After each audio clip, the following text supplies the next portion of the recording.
I'd like to go ahead and call the meeting to order, and since this sticks up here, I'll bang it on the table.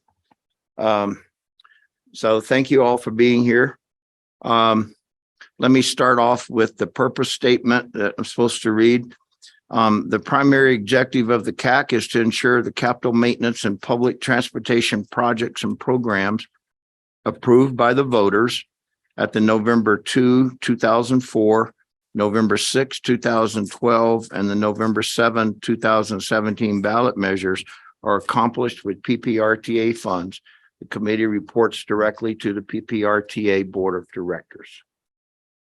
All right, it's good to see so many faces. And we have some members online. Thank you all for being there.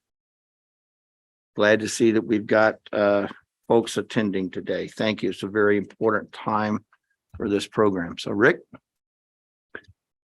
Let me take a second to see who I haven't counted yet. Scott Barnhart, are you online?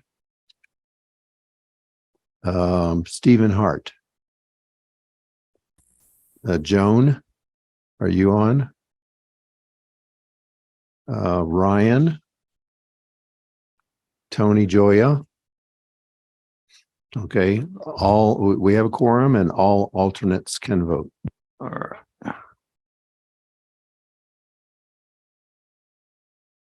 Thank you.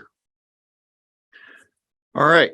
So item number 2, approval of the agenda. Do I have a motion to approve the agenda as presented, or any recommended changes to the agenda? This is Emily Magnuson. I move approval of the agenda as presented. Thank you, Emily. I do have a second. Ed Dill, second. Okay, thank you. And just a reminder too, for those in the room and online, for the recording, please state your name when you make a motion or second it so that we have it on record for later. Thank you. All right. So all those in favor of approval of the agenda, say aye.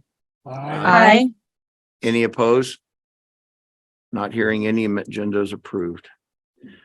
All right. Public comment periods for items not on the agenda.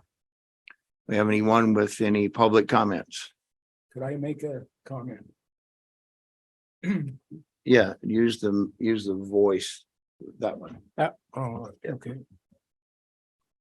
That's good. There we go. Larry Tobias, just wanted to make a comment about the fact that myself and several other people, starting off with Jim on my right, Rick Hoover, Carlos, Dave Zelenak, Rick Sonnenberg, and myself attended the dedication of the Centennial Boulevard project, which has been in progress for 30 some odd years. Gail ran the dedication, went very well, and we had a real good turnout. And it's a real nice project. I drove up and down after we got over with the dedication and that. And it's always nice to see a project finished after we've approved it or seen it on paper for so long, so that to actually see something in and down on the ground. Do you want to make any more comments about that? I agree. I thought it was a very nice ceremony and a long time coming. I was actually surprised. We heard the city come forward with amendments where the owner was taking part of moving some of that landfill and dump that had been in there, and we've approved several amendments to incur those additional costs. They've actually turned that into a certified landfill, complete with ventilation and other stuff that's over there, which I wasn't sure what they were doing with all that stuff, but I guess they've turned it into an official landfill with all the ventilation stuff. So it is a pretty drive. More work to go as the extension goes up under the bridges, up under 25. But I think that will do a lot of things. It will help provide another route for fire evacuation and stuff for folks that are in that area, which is a big concern right now among West Side residents. But it'll take, hopefully take a lot of pressure off of that Fillmore interchange. And especially since the city's going to mess it up even more by doing those bridges. No, I'm just teasing. Doing those bridges over the creek and the railroad, that's going to be a fiasco once that road starts. So, but anyway, it was, I agree with Larry. It was a great project. Good job, Gail. And yeah, it's well attended. So it was nice. Dave? Jim, absolutely concur with all your kind comments, Gail, with the sensational job you did. The press coverage was awesome. We had the mayor, all the commissioners out there. It was really a sight to behold. So nicely done on that one for sure. And I know this committee has struggled in the past recently with east-west mobility. And you probably guess where I'm going to go with this comment.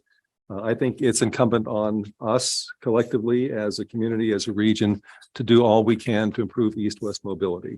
This is one sterling example of, as you pointed out, connecting Fillmore and the top of the mesa, as we used to call it, with I-25 at Fontanero. And you can fill in the blank, to continue our initiatives as best we can within the restraints we have to further east-west mobility across this community. How's that for not saying the C word? Thank you. So again, nicely done. Hopefully there's more where that came from. More politically correct than I was. Rick? Well, I will add that with that being said, I will be here to do everything I can to help you not accomplish that.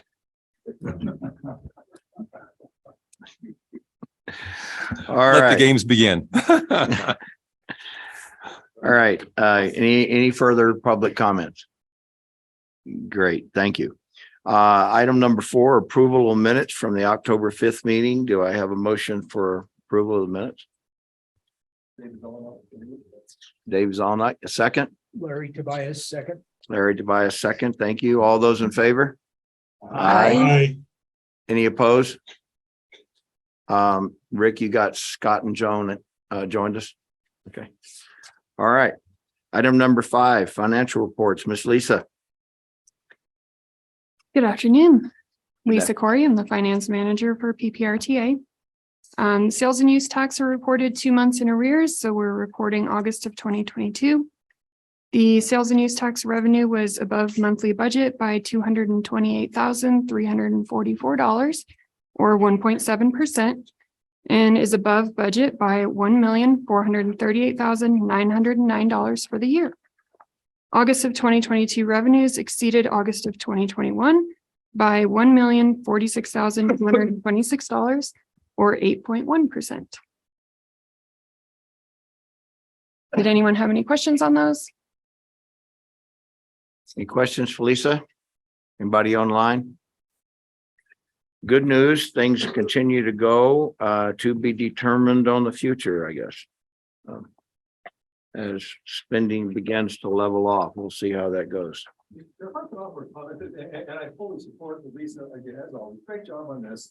The question I know that keeps coming up is regarding inflation and project inflation and what's this on? I'm sorry, oh, thank you. Oh, someone. Okay, no worries. Hey, so Lisa, again, great job on the report and all the fantastic work you're doing. The question I have really is about inflation and project inflation. And we won't solve this today, but I would like to plant a seed. Is there a way that in terms of a measurement indicator, a performance, something that tracks exactly what you track in terms of revenue coming in? But I don't know, there are CPI construction project inflationary numbers. I'm not sure what the right words are, but I'd love to see in a periodic, doesn't have to be monthly, but I'd love to see, are we really losing ground? So we take in, pick a number, 12% more money, but the projects are increasing with inflation at 20% more cost. And so I think that from a high level policy board level that we're working with here would be helpful to know. Are we gaining ground? in real dollars, or are we losing ground? It's not just inflation, but it's a construction project inflation number or indicator. Does that make sense? Is that worth doing? If the CAC wants that, I would have to yield, Lisa and I would have to yield to the city and county, project managers, since they handle the engineering, supervising the design engineers. The design engineers come up with their estimated construction costs, and then there's the actual bids. So I think that Gail and Josh Palmer would be better suited to handle that task. Can I add on to that? I think that we can do it. I think maybe the city can work with Lisa in our finance office and the county's finance office, because I think what you respond to is one part of the issue. The other part of the issue is really what's happening today with our revenues versus inflation. And I will say, when we looked at this from a city's 2C maintenance perspective, this data is about 2 months old, but we had seen our revenues increase by like 8.7%, but the inflation was 9% at that month when we looked at it. So, but what becomes hard is the rate of inflation on different materials, and what gets incorporated in our construction is different than what we're looking at on the economy as a whole. I do know, I follow a couple of the both the construction contractors data where they talk about the economics, and then also if you look at the consumer price index in the Denver area. But the problem is, again, it's not quite apples to apples comparison. So I would propose I can give you that data from a city to city perspective on 2 programs we have, and because PPRTA looks at the accounting a little bit differently because they collect sales tax differently. It might be a little harder for us to do a true equation, but I'd be happy as I get that information on roughly a quarterly basis to bring it back and talk The about quarterly, I think, would be fine. Again, from a high policy level that this group, I think, should be involved with. Are we, like I said earlier, are we gaining ground or are we losing ground? Your number is an amazing number, but it's irrelevant if we're, in fact, to Gail's point, we get 8% more 2C money in, and the project cost went up 9%. That's a real example, Right. and that's unfortunate. But I think it'd be good for us to understand and be able to offer policy level advice as a result of gaining or losing. It's just that simple. Oh, yeah, and I think it's going to get a little bit more complex as if we truly do go in a recession, right? We're going to have increased inflation, but less revenue. So it's not going to be as close as it is or has been recently. It could be a bigger disparity potentially, and that is concerning for us. Oh, yeah, and I don't know what kind of a graphic in my brain would best be able to do it. There are graphics, I'm sure, out there that would lay, I'm thinking, is it a sand chart where you layer in costs versus if revenue increases? Is it a series of, I don't know what it looks like, but I think that as valuable as this is, Lisa, give a little thought to it. Maybe early in the new year, you can have worked it out. It's not a high priority, but I think, Gail, to your point, if we enter into a recession, I think it's inevitable. We'll be in a recessionary point. These numbers will go upside down, and that's what we need to understand. Mhm. Richard? I agree very much with what has been said. I'm not so much interested in what the situation is for just the inflation number is that we read about. But what I'm interested in is in the cost of the projects. And I think in El Paso County, materials, for example, I believe have risen greatly, far more than any increase in revenue. And I believe the same is true for what little construction we've been doing in the county. Colorado Springs is doing all of it heavy, I think. But my guess is that the revenue coming in is the increasing above what we budget falls well below what it's costing us in building projects, what the contractors are getting, what materials are. And I think that would be a very good thing to base this analysis that you want, Dave. Okay, Scott, you have a comment? Yeah, I was gonna say, there's a current and growing shortage of labor in construction. And with the amount of projects coming from the federal funding, I think you're gonna see construction costs increase even above and beyond inflation due to the shortage of skilled people to actually build the projects.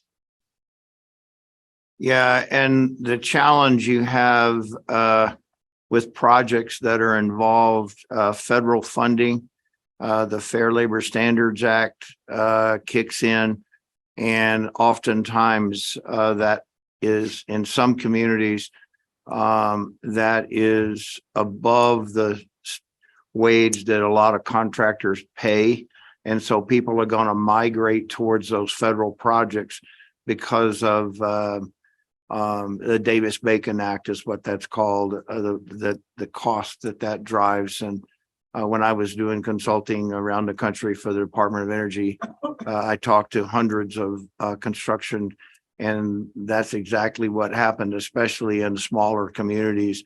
Somebody's paying $20 an hour for a guy to turn a slow stop flag, and that's $10 an hour more than anybody else in that town made. And so people are going to migrate to that federal programs.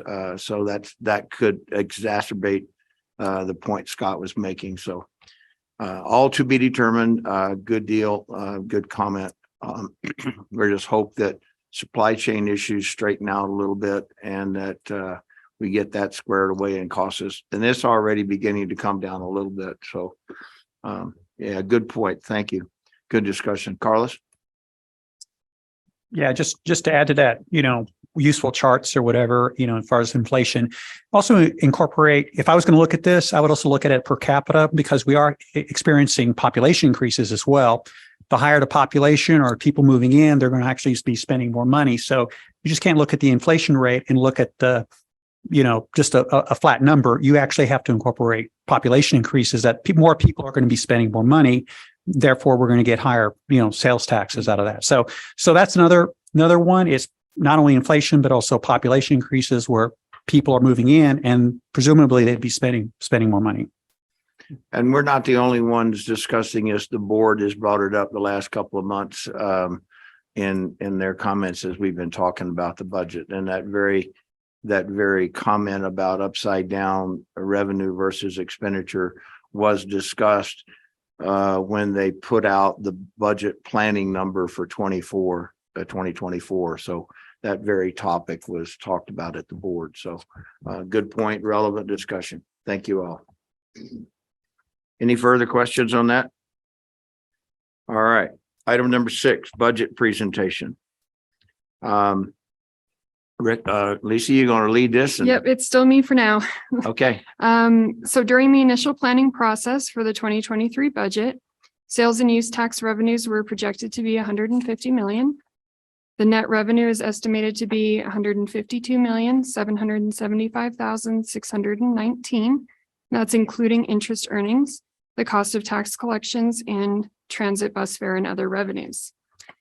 I'm going to go over the administrative budget. That's my part, but then the local member governments can give a brief presentation on their budget or their contribution to the budget.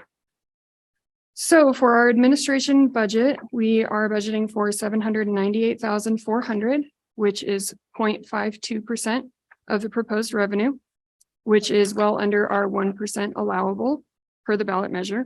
And we are remaining at 3 full-time employees. Does anyone have any questions on that before we turn it over to the member governments? Any questions? All right. Okay, and I think Ramo was up first. What order do you want to go in? You want to go in You guys want to do yours? Miss Cindy? Well, if everybody's ready to listen, yeah.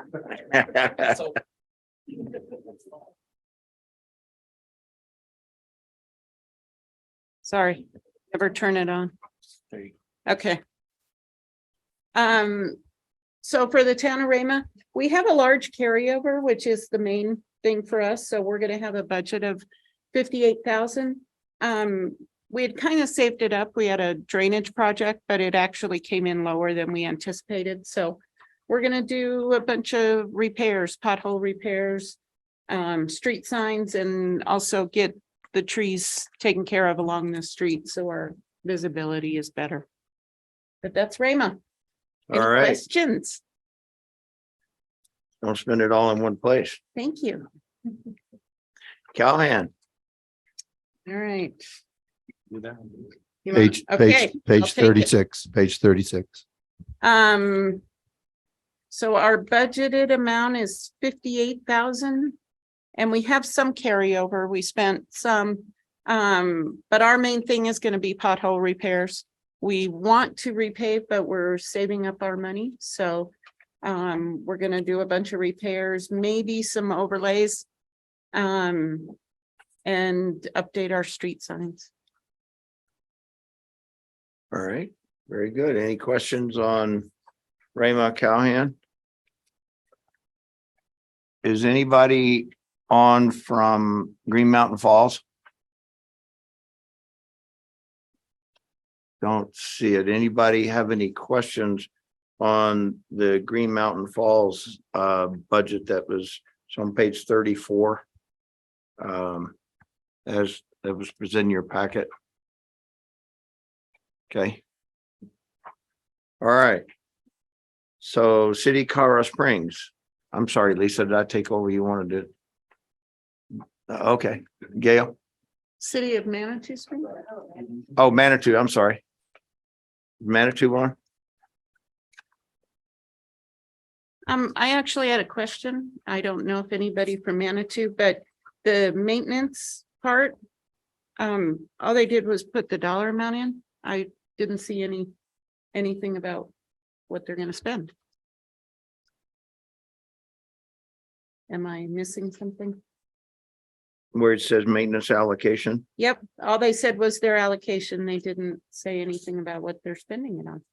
Oh, okay. Am I wrong? No.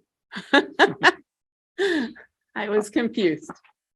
And I had a comment that on their capital budget, there really was no description of what they're doing there. And I'm just not clear on a couple of those. The sidewalk drainage and utilities seems kind of weird, but the transit shuttle parking, I'm just not real sure what that means. And so we'll ask them for some clarity to present. Dave? Along those lines, I'd love to give Manitou, as we would anyone, the benefit of every doubt. Should we defer this then, or without any input from a city government official on this one? I feel a little reluctant to move forward, offer comments without them being here to Yeah, I respond to our think that, concerns.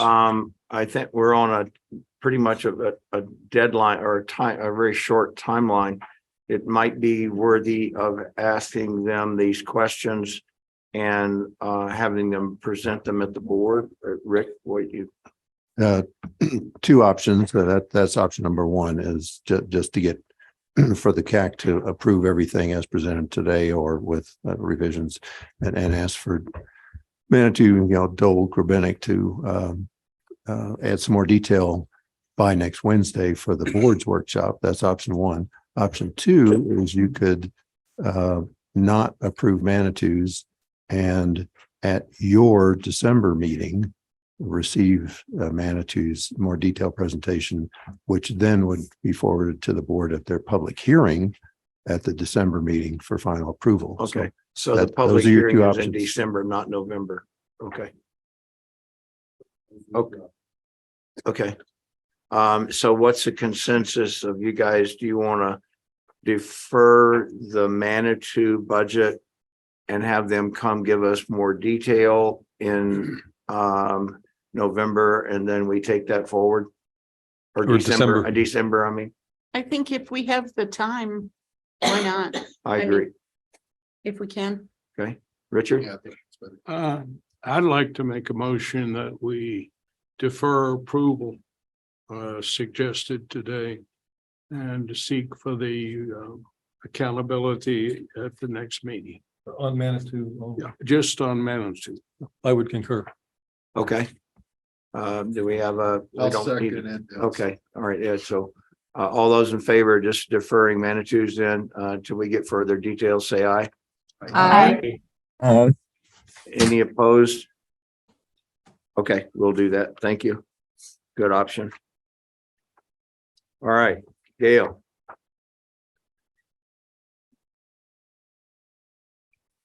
Mr. Chair, I'm happy to present the budget now. Did you intend to skip over El Paso County? Oh, no, I was gonna let, oh, since we're going backwards, okay, all right. Sorry. Well, and I It's know all how on the much, Agenda. I know how much land really likes coming to the podium, so maybe we should do transit. And then, oh, transit's. Transit is included in the, Yeah, it's yeah, okay. available if there's All right, additional so you're gonna questions. cover her having to come to the podium, so that's good. All right. All right, so El Paso County, where's I think Josh Palmer's on. Josh? You Uh, wanna Yeah. cover it? Good Page afternoon, 30. everybody. Page Josh 30. Palmer. Can everybody hear me okay?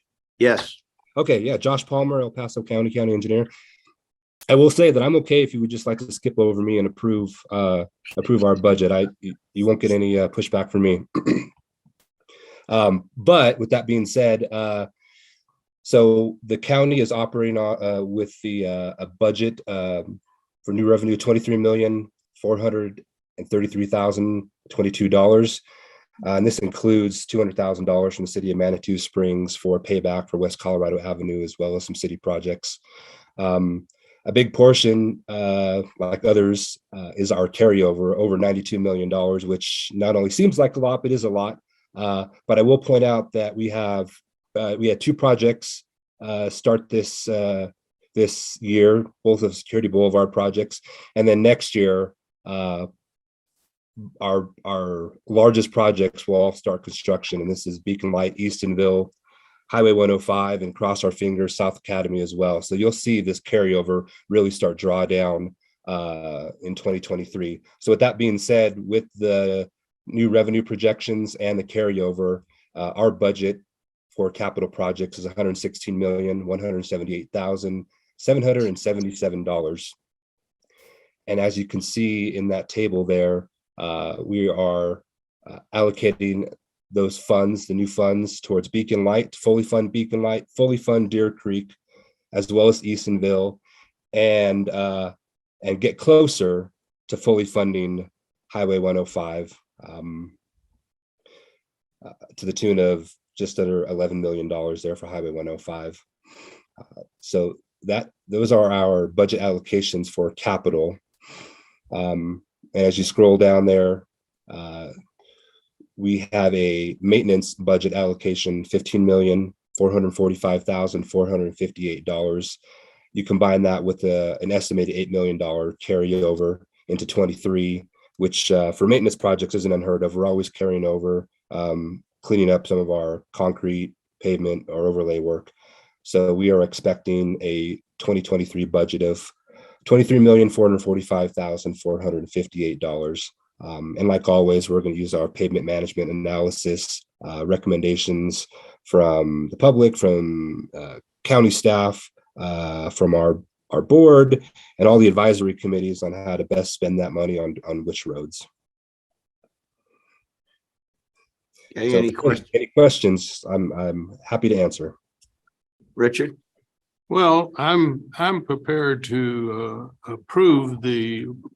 make a motion to approve Joshua's presentation.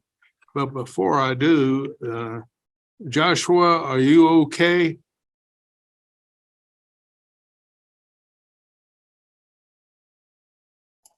Was that your question? Am I okay?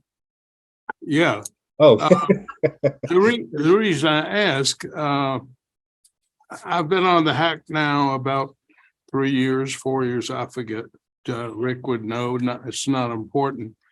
But this is the first time that I have seen either a staff representative from El Paso County or the city. Usually they're both here. And this is the first time in all my years on the hack that someone from the Department of Public Works is not represented. And Joshua, I guess. Yeah, no, I'm asking fine, you, actually. Yeah, my Why? wife, Why my has wife- that happened? no, yeah, so no, I'm fine. My wife actually gave birth to our third daughter about a week and 2 weeks ago now, actually. And So congratulations on that. thank you. So I'm technically on paternity leave. In normal circumstances, I would probably have my deputy come in and cover for me. But just knowing that we would be discussing the 2023 budget and my involvement with that, I felt it would probably make more sense if I was present to answer any questions about that. Well, present, quote unquote. So yeah, this isn't in a habit. Under normal circumstances, I would probably have Jeff there in my stead, but he's covering a lot of other things for me. So this was the best option. You made the right priority, buddy. Yeah, particularly if you'd had the baby. But anyway, so I moved to, is it? Yeah, I got more comment. Yeah, I got a comment first. Josh, not a question about the numbers or the material provided, but the format. In your spreadsheet, you show the 2012 original budget allocation number. And then you show the total ballot measure with the 23 allocation. And several of those projects, 1, 2, 3, 5 of those are significantly higher than the 2012 number. Now, we've had this discussion in this group multiple times, and I've expressed my opinion a couple of times, but the board, there's several members of the board that really key on that difference between the 2012 number and the current budget or completion number. And my personal opinion is, if you're going to show that 2012 number, you need to show what % design that project was, because if that number represents a 2% design and you're now in the process of construction and you've gone to 100% or going on, then maybe some of those numbers are a little more palatable. But I personally think you're opening yourself up some criticism by some members of the board by showing that column. I'm not going to tell you what to do, but that's my personal opinion there. We've had that a couple of times, and there are politicians and others that'll pick up on a $18 million project that's now 45 million, and they're going to hammer you on it. And so just throw that out there for comment. Yeah, no, I appreciate that, and I totally recognize this is one of those circumstances where if it ain't broke, don't fix it. So this was the format that's been presented, years prior to me even coming to the county. So for lack of a better option, I continued on with that format with the assumption that if there were questions, they were already answered. But I totally agree with you. This may be worth looking at it at the very least if I'm going to continue to include this, providing some sort of context that explains that disparity. Yeah, I would just come to the board meeting prepared to address those 5 projects that are huge numbers in terms of, were there some extenuating circumstances? Did you find some environmental hazard that you had to mitigate that wasn't anticipated or something? I know that there are several members of the board that key on that on that number. So just throwing it out there as a member here, and I see some nods around the room on some of the other members of the CAC. So just throw that out there for you. to consider. No, I appreciate the recommendation. I don't suppose the board would accept those people that made the decision are no longer here. That's not probably not a good excuse, right? Nice try, but I don't think it's worked in the past. Yeah. Okay, all right. I didn't think so. It's worth a shot. Thank you for the recommendation, though. Yeah, no problem. Yeah, Josh, this is Larry. Just wanted to follow on with Jim's comments. Like, for example, the Academy Boulevard project. The original 2012 budget allocation was, $18 million. And now with the 2023 allocation, we're up to 44, almost $45 million. That's a big difference. And like Jim says, you might be ready to explain those 5 projects, including especially that Academy Boulevard project. I know that from what I've understood is that there's been it came in higher than what they originally estimated. But I think you need to be prepared to, explain why some of that occurred, so that you're not blindsided in the meeting. Does the committee have a recommendation or thought as to maybe just removing any reference to the original allocation? I mean, I'm fine. I'm all for transparency. I will say that some of these numbers that are the disparity is heavily due to, I'll call it political decisions. But is the inclusion of these 2012 budget numbers unnecessary? Or does the committee have any thoughts on that either way? Rick Hoover's got a comment. Yeah, I don't see any relevance to it at all unless I'm missing something. I don't know. I agree. I don't know why it's even in there. If it would be okay with the CAC and if it's okay with Rick. Hello, Rick. He's right. I'd just have reissue it without it. Anybody have any other comment or disagree strongly on that? This is Larry. Just a comment, and Rick might address this somewhat too, is at the board meeting last month, the full 2023 budget draft was passed out.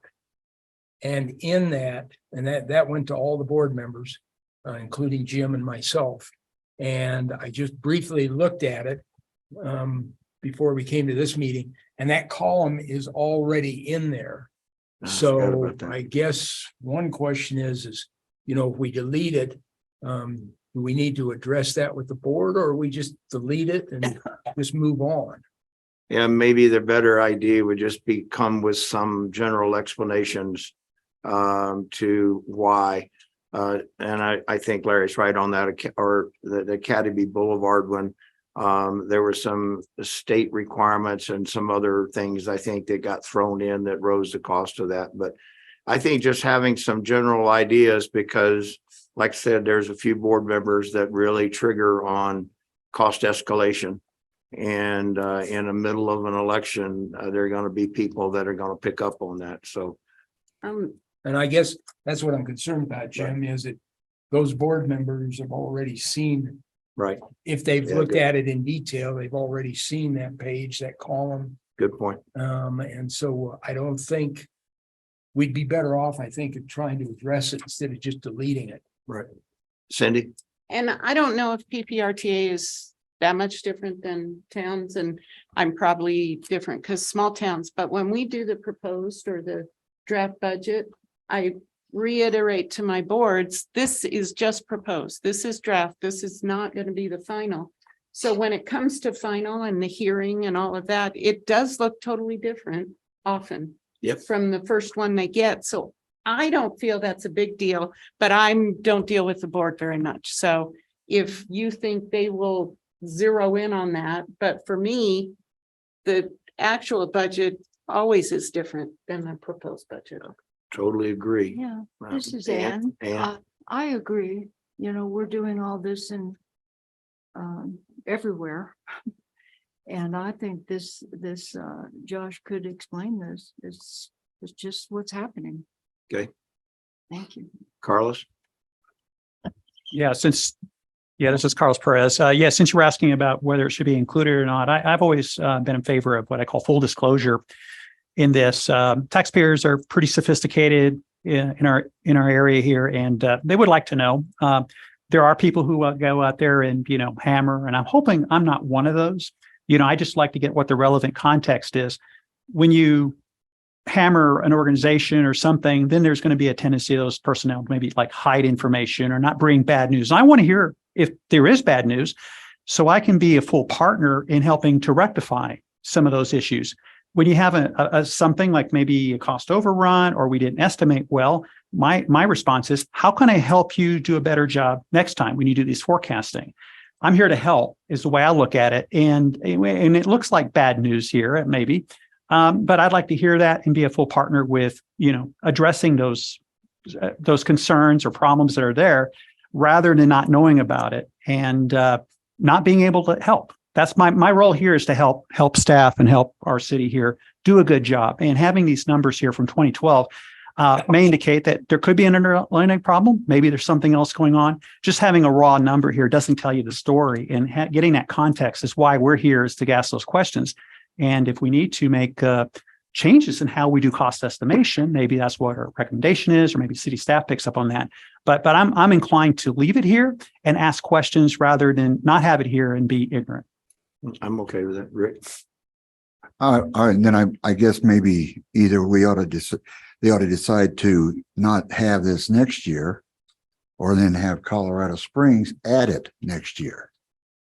I mean, it looks to me like we're just introducing a problem. And I mean, this is a problem, and I don't know, I don't see the relevance of it. And so if we keep it in this year, I can relate to that. But next year, I would hope that they would take it out and leave it to not create another problem. The data is available if asked. And I agree with Carlos that transparency, and we're not trying to hide anything. But in some cases, you're just opening yourself up for criticism or something. You're not trying necessarily to hide anything. And my original point was, as I said, is that, okay, you missed it by 18 million, but you're comparing 100% design project to a 2% design project. And you can, in an engineering environment, and many of you are engineers, you can expect the cost to change from a 2% to 100%. It's realistic to expect that going to happen.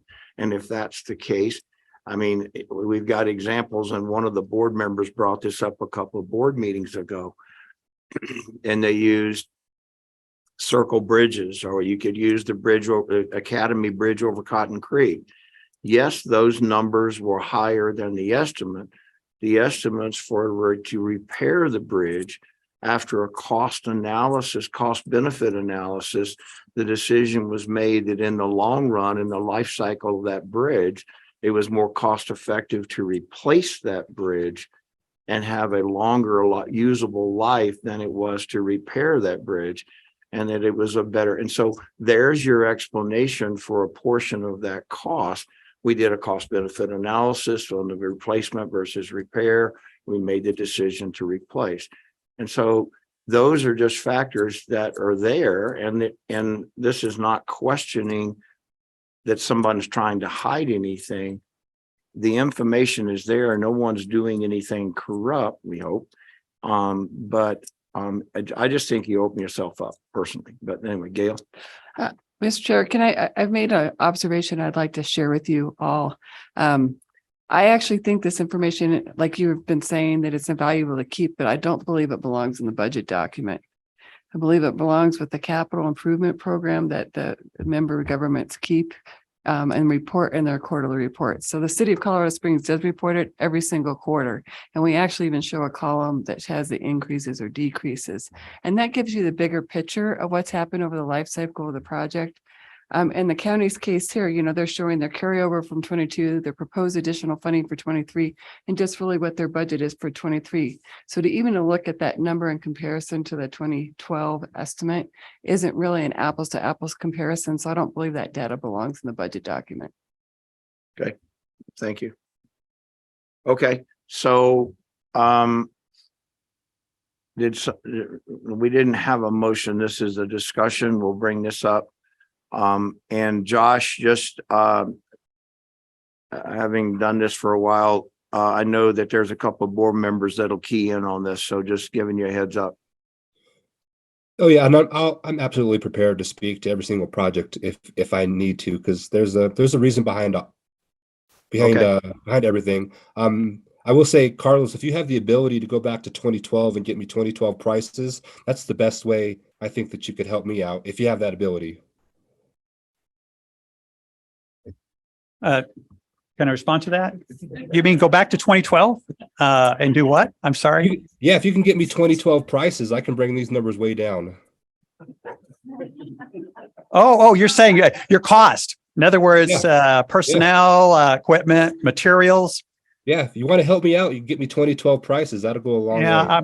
I'm working on that time machine. It's got a few bugs in it right now. As soon as it's operational, I'll give you a call. All right. I'll be waiting. Thank you. Dave and then Rick.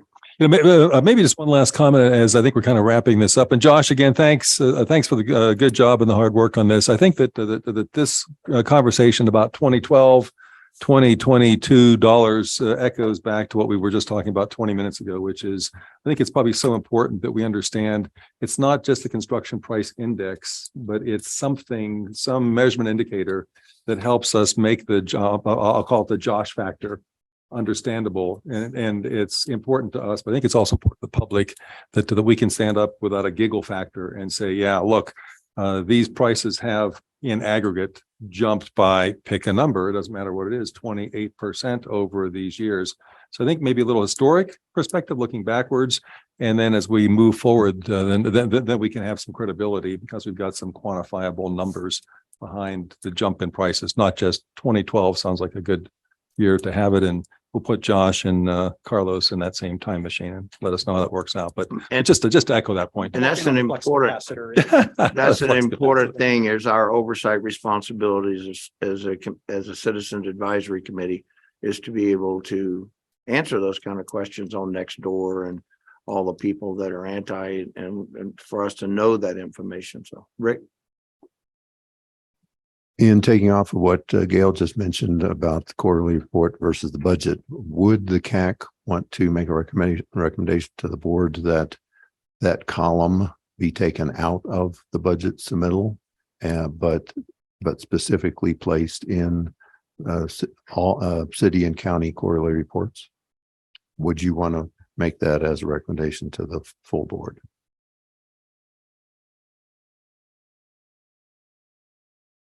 Mr. Chair, I would just amend that to, I'm sorry.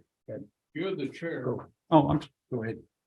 No, Rick, go ahead. Go ahead. Just to include maybe rather than just taking this is just a editorial thing, but if you remove the column, put a footnote that this information in previous reports was here like an asterisk or footnote and has been moved to the quarterly reports. It's proposed to be moved to the quarterly report. So it doesn't disappear and create suspicion. People know where to go look for that information, which is in a quarterly report.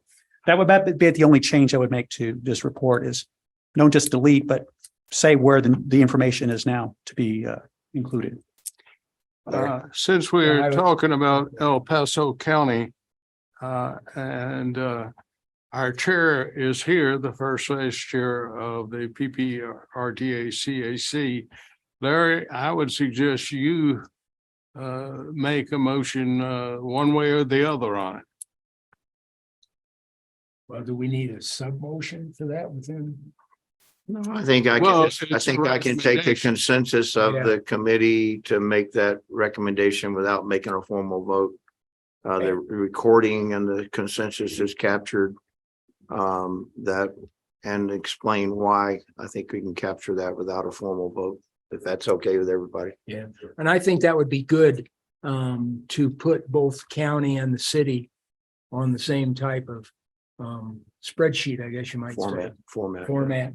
And, Jim can bring it up at next week at the board meeting and be able to, give the consensus of what we've discussed here today, which I think from what I gather is that it would be a good move to go ahead and move the county to the same format as the city on a quarterly basis for these numbers.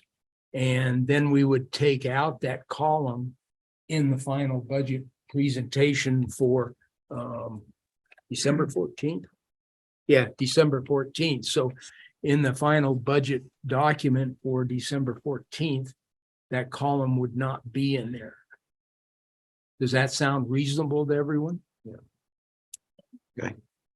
It's one of those conversations you're afraid to start. Then I would like to make a motion that we approve this with Larry's explanation. David Zelenak, I would second that motion. Okay. All right, all those in favor? Aye. Any opposed? Okay, all right. I'll do my best to summarize that next week at the board meeting and we'll go forward. All right, before we go to the city, Dole has come from Manitou. So Dole, would you like to go over your budget? Yes, sir. Appreciate the second chance to present this. Yeah. So we spent, just to kind of go over this really quick here, we successfully, or we will actually next week, spend down our maintenance funds down to about that $2,000 remaining carryover. And then we just simply added what we have left rolling into 2023 for our 2023 proposal. And that does include the amount of money that we are paying back El Paso County for the loan that they gave us. I guess I can't call it a loan, but we transferred. And then probably this next section is where maybe there's the most questions, and this regards our priority A projects. And of these three, the big one to note is that the Manitou Avenue West End pedestrian and drainage improvements, that was what was funding our big West End capital improvement project that we've called the MAPS job. And that job is successfully complete.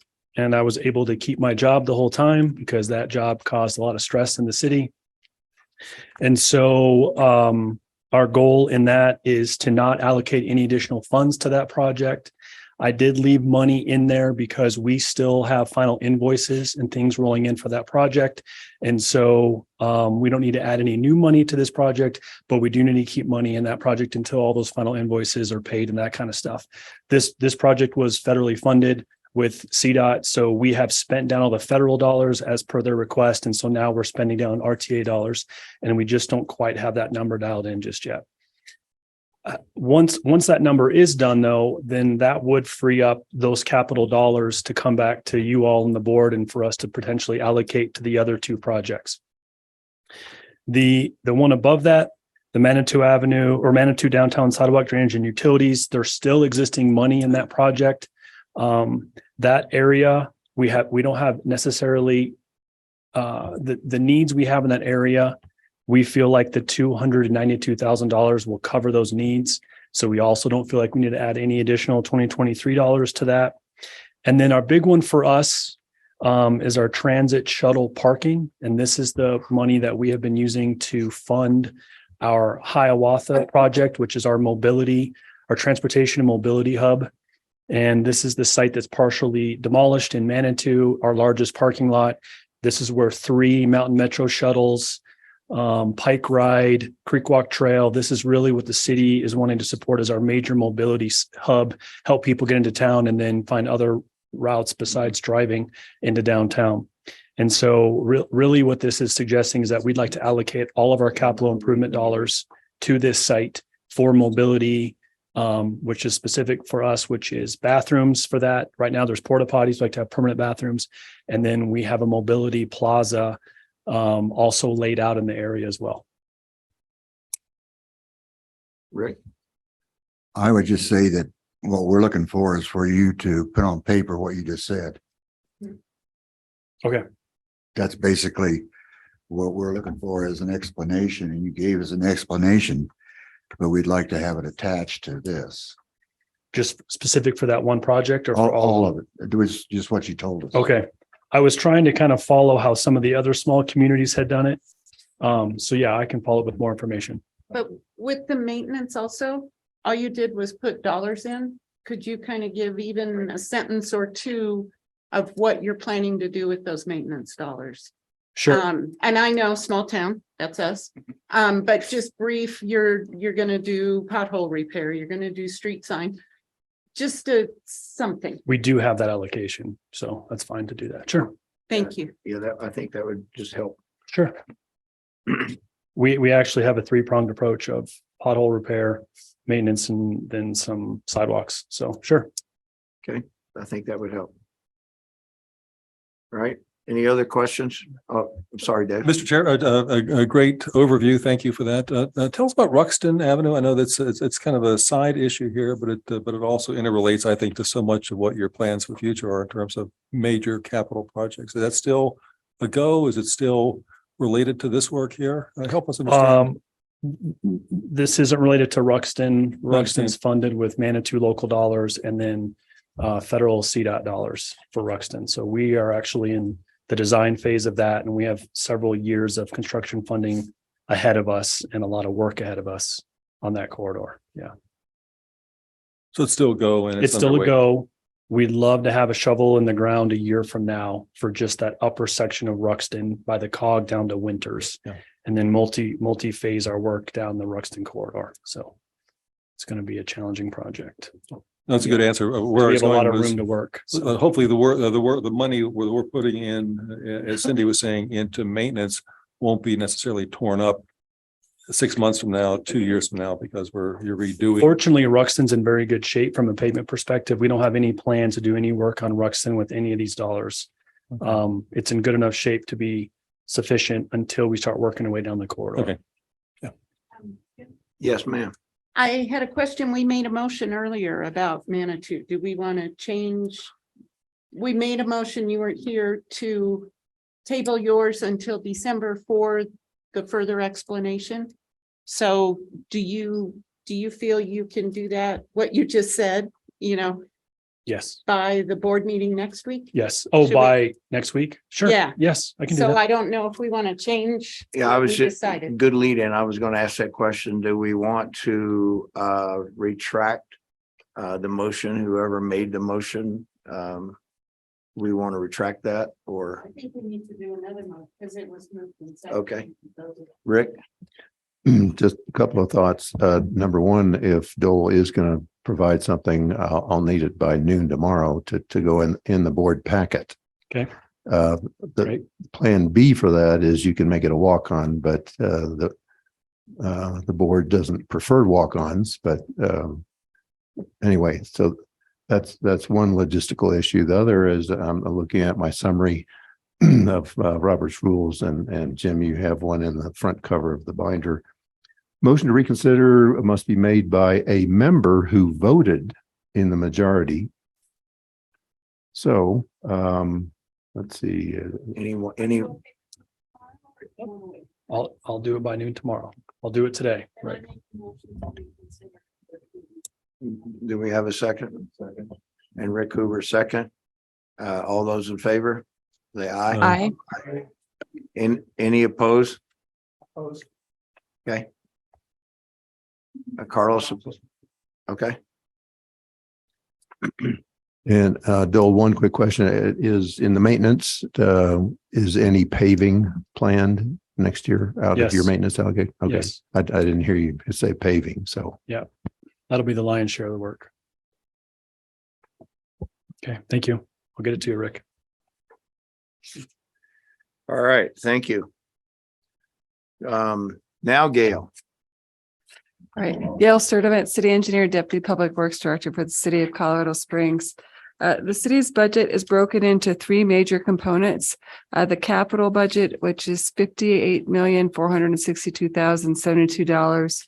maintenance budget, which is 36,951 and our transit budget, which solely from PPRTA is $15,660,000. I'll hit each of those three areas just to give you some of the highlights. For the city's capital budget, we actually incorporated a couple line item transfers in consideration in addition to allocating those capital dollars. The line item transfers, there were three different ones. We took $500,000 from the Platte Avenue Bridge project, which is now complete, and we're in the process of closing out the finances of that project, and allocated to the El Paso Street Bridge replacement, which didn't have some additional funds necessary. Oh, and this is on page 14 in the master budget document. I apologize. Yes, so those are the numbers I went through, and I'm just going through the highlights now, which are also talked on a little bit on the next page. So that was the first line item transfers. The other line item transfer is for the Midland Trail project, which is also A-list. There had been $450,000 there. The Parks Department is reallocating that and splitting that into $225,000 each in the Sinton Trail and Templeton Gap Trail projects. And the reason being, if you go and look at that Midland Trail project, it was specifically located at Ridge Road. As it turns out, that trail connection described between Ridge Road and Columbia Street was actually completed with the West Colorado Avenue project. So it's already been paid for and done. So those monies can be reallocated, and we chose to reallocate those to other trails. I know the Parks Department is planning on doing some additional reconstruction work on both the Sinton Trail and the Templeton Gap Trail. So with that, in the 2023 budget, and consistent with the capital improvements program we've been presented, we maintain the planned funding levels for the 8th Street project, the Academy Boulevard project, Black Forest Road, and the Circle Drive bridges. Where we made modifications is that we added $450,000 to the I-25 ramps project. We added just under $3.6 million to the Las Vegas Street Royer rail crossing. We added funds also to the UPRR bridge replacements at Fontanero and the UPRR Nevada and Tejon project, also referred to the South Downtown Rail Underpass project. So that really highlights everything on our capital program. In the maintenance program, we generalize the four areas that we break our maintenance dollars in between capital project maintenance, bridge repair and maintenance, citywide safety and traffic operations, and roadway maintenance.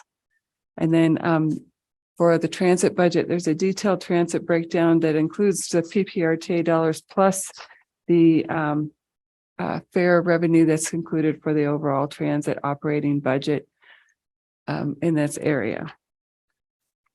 So with that, that's a really high level overview. I know there's a lot of detail in the budget documents we presented in your packet, and I'm available to answer questions. And also we have a couple folks from our transit division as well, if you have questions that I am unable to answer. Quick question for me on the Galley Road over East Sand Creek, West Fork of Sand Creek. Is that area just east of Murray where the road kind of comes in? I'm going to have to look at a Or is map. that Galley? Is that? It's on Galley. That's right there at the street yards and District 11 yards. Oh, Right there, just between it's west of Powers, I believe. And then It is just a little bit west of Powers on Galley. okay. where it narrows down to 2-lane. Okay. Yes. Which, by the way, there's a different okay. non-PPRTA funded project that's going to fix that. It's out for bid right now. Okay. I asked that question for Reb because he would ask that question on that street out there. So just Okay. in memory of Reb. So there you go. Go ahead. Anybody else?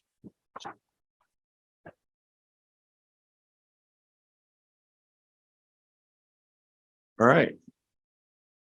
I'm just looking through my notes real quick. One question, Gail, when you look at your summary table and you show the dollars for some of the projects, when you get back into the detail, the estimated project cost number in some cases was a different or higher number. Is that just the difference in where you are at the moment through the 23 budget compared to what your total project costs are estimated to be? That is correct. So the value showed in the back is consistent with what's in the city's overall capital improvements program, which includes all previous year's funding plus what we may have planned for 2024. Okay. What you see in the budget document itself is really just what's being allocated and ultimately appropriated for 2023. Okay. And I had another question on, there's a considerable amount of money in some of the Pike in the trail programs and projects. And there's some relatively large carryovers, and yet they added more money. So when you've got a $350,000 or $1 million, $2 million carryover, you got plans, or are those numbers representing more than what you plan to do? Just a clarifying question, Mr. Godfrey. Are you talking about in the trails programs or the other capital programs? Well, it's going to apply over to the other capital program costs too. So in terms of, for instance, intersection improvements in the program side, you had almost a $13 million carryover for 22 and added another 824. A large carryover number in my book. Is there a rationale for that kind of thing? So the answer is yes. I hit the trails programs first. So the Parks Department does have active projects planned to use those monies, and that's where when we could take monies out of that Midland Trail Corridor and provide it to Sinton and Templeton Gap, that actually allowed them just to be able to get further along on rebuilding some of those trail sections or filling in some of the gaps. I think in both cases, though, those were just filling in damaged trail sections and redecking some bridges. In fact, they're going to have a contract coming for you for consideration either in December or January for some of that work. On the other capital programs, what you see budgeted in for 2023 are really kind of that baseline budget level that we have planned for those programs, and we have activities planned for those. The two big ones that you see are the intersection improvements, safety improvements, and you also have roadway safety and traffic operations. Reason why those are so high, if you recall, when we did budget amendments earlier in 2022, we were actually trying to find dollars to help fund the Mark Shuffle and Barnes intersection improvements. That RFP is actually out right now as we speak. So we anticipate getting a bulk of those funds obligated here before the end of the year to redo that work. Okay. So other specific questions related to that? That answered mine. Thank you. Okay. Any other questions for Gail in the city? Anybody online? Don't? I do have one question. for Larry? Gail. You say you've got an RFP out for Mark Shuffle and Barnes? Yes, it's actually, the RFP is actually for the entire Mark Shuffle corridor and the RFP is covering for a construction contractor. The only thing we're having to do a hard bid on today is really that Mark Shuffle and Barnes intersection. But it's set up as a CMCG or a construction management general contractor type format, so that as they come in and help us with the design, or if there's efficiencies we can gain, that they're going to be a partner with us, and they'll have the ability to bid on or give us pricing for the other segments that would come, assuming that PPRTA 3 plans, because that's our top priority project. And if we are not happy or satisfied with the prices we get on future phases for that work, we have the ability to go out and do an IFB. And that was kind of what I was wondering, was whether that RFP is going to tie in with the PPRTA 3 assuming that it passes for the funds for that Mark Sheffel South project, Yeah, you know, all the way down to North Carefree. Yes, absolutely. And one of the things that may come up, depending on who's the most successful contractor for that, we may have more discussions in the future too on how to actually do the stretch the Barnes Mark Sheffel intersection improvements down to North Carefree, really to help us with the earthwork balancing and not have to create a future phase. It's like a small section, but we can talk about that after next week, hopefully. Okay, thank you. Yes. And I've got one question on transit. On the operating expenditures for the fuel. Maybe the question would be, where is the electricity for the new electric buses accounted for? Is that the fuel or where are those costs? Yes. You got it? I'm going to turn it over to Miss Land. Sorry to bring you up. Good afternoon, Chair. Push the face, the smiley face with them in the middle. There you go. Can you hear There you me? go. Yep. Good afternoon, Chair and members of CAC. Land Rail Transit Administrator, Acting Transit Services Manager.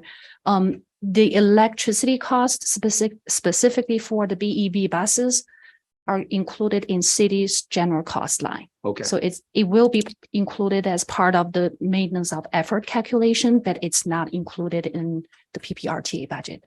Okay. City, what's line? It's called general cost. Okay. Yeah. All right. Thank you. Welcome. You got a total of 4 new ones now? Yes. Okay. All right. Thank you. All right.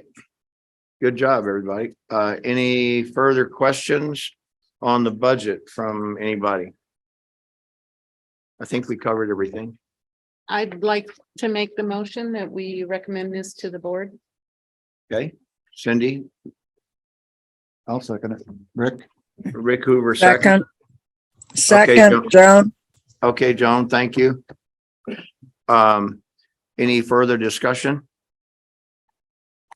All those in favor say aye. Aye. Any opposed? Good job, good discussion. I think this is one of the more important things that we do. So good discussion, everyone. Thank you. All right. Where's my agenda? What did I do with my agenda? Where are we? Item number 7, capital maintenance and public transportation contracts. Gail. Mr. Chair, Gail Servant, City of Colorado Springs. The city is presenting 5 contract discussion items for your consideration and recommendation for approval today. The first is for Black Forest Road widening. This change order has a total value of, I didn't actually add the numbers together. There are 2 portions to this total contract change order. I'm sorry. The total change order in the amount of $355,830. That would be split into 2 pieces. A part of it would be covered for PPRTA and the other part would be covered by ARPA funding that the city received. The purpose for this change order is really to address 2 primary issues. One is we've always known that with this project, we triggered a requirement to do upgrades to the Cottonwood Creek tributary. As a result of the Black Forest Road widening.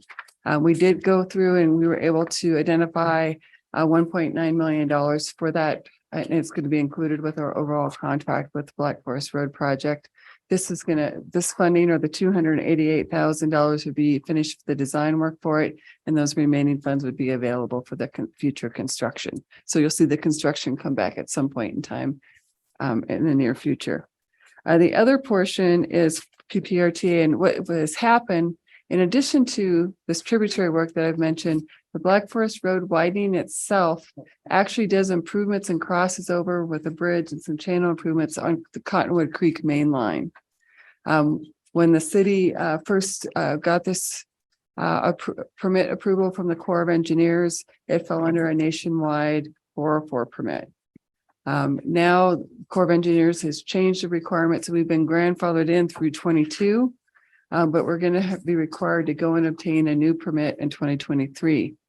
As the evolution of this permit cycle, of course, the permit requirements are different and actually more stringent, and it's there's a lot more work associated with that. So that's the portion of this new 404 permit will be done for the actual road project.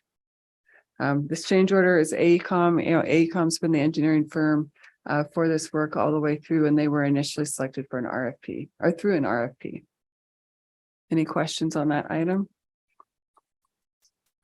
I don't have a question about this particular item, but about the project in general. In changing this to a 4-lane principal arterial road from Woodman to Black Forest, the justification for that was increased volume. Where's it going when it gets to research? And if it turns and goes through research and down through that neighborhood and the 4 roundabouts, and this has also been designated as a truck route, where's the traffic going and what's the general plan? I don't need all the details, but I mean, what are the general plan for this increased traffic on research from Black Forest to Powers? Well, Black Forest or research from Black Forest to Powers is an arterial. Whether it has roundabouts or not it's regardless, it is a principal arterial. Okay. And so the roundabouts actually just are intended to still have appropriate operational control, decrease congestion. You can still have the same movements. It's actually a faster travel time than if it was signalized. Right. And it's wide enough to move that amount of traffic, if that makes sense. So that would be the primary alternate route. There are other routes actually through other neighborhoods, but we don't necessarily encourage detours. In fact, we don't put posted detours because we're not trying to encourage concentrating the volume in one location. We actually typically leave that for drivers to make their own decisions based on their destination on how they want to take an alternate route. Okay. My observation is that trucks, tractor trailers and roundabouts don't always get along. Well, those roundabouts were actually built correctly, and you get a wide enough lanes and they have a truck apron, unlike what we see in residential streets. But that's a whole different discussion we could have for hours. Right. Yeah, you got a plan. That's good. Yes. I don't want to go for hours, but I could on roundabouts. My question is a couple of questions. Why did you decide to put roundabouts on our arterial when I suspect the cost of a roundabout is a hell of a lot more than putting a traffic signal if you need something there? And it would take a damn long time for the electricity and everything else to equal that cost. So why did you put roundabouts in there? Let's back up. First of all, I did not do this. Okay. The city. All right, that's fair. However, I just wanted to make sure I didn't want to feel like I was personally responsible. However, I will counteract that. It actually is not a bad decision in a lot of cases. If you go and look at it, one of the reasons why they chose to put roundabouts in that area and still have the same capacity was to slow traffic down to the posted speed limit. So if you go and look at research on the west of Powers down to Voyager, even though there's some signalized intersections, the way they're spaced, we see a very high percentage of speeders on that roadway. And that doesn't necessarily mean the operation's going to change per se, because they're still going to be stopped at the signals, right? But then they're hurrying, speeding, stopping, hurrying, speeding, stopping. Whereas the roundabouts, the intent is to be a constant moderate speed going through that corridor. I agree. A roundabout is going to slow traffic. And Gail, I'm not surprised that you're the one that I didn't mean to say that you were the one who made that decision. But you're doing a good job. I've always thought that. I just wish that the city, whom I have tremendous respect for, and for the Public Works Department thereof, and for our same in El Paso County. I'm seeing, and I intend to see that in the next year, Larry, that I'm going to be raising this question more and more. And maybe even with the state. I think over at 83 and County Line Road, they've got the state is evidently proposing a roundabout, and it's going to cost about $5 million, I think. And they don't have the money yet. But it just seems to me that I hate to say it, but I think it's sometimes a waste of money to invest a very high expenditure to put in a roundabout. And sometimes that also includes greater right-of-way acquisition. Not always. And as opposed to a traffic signal. I went to the Yale Bureau of Highway Traffic, but that was a long time ago. But we were never fond of roundabouts, and I'm all for them in low volume traffic. But when it gets to be higher traffic, I become less in favor. And one of the things I was told, and I remembered, one of the few things I remember, is do not correct a problem with bad design.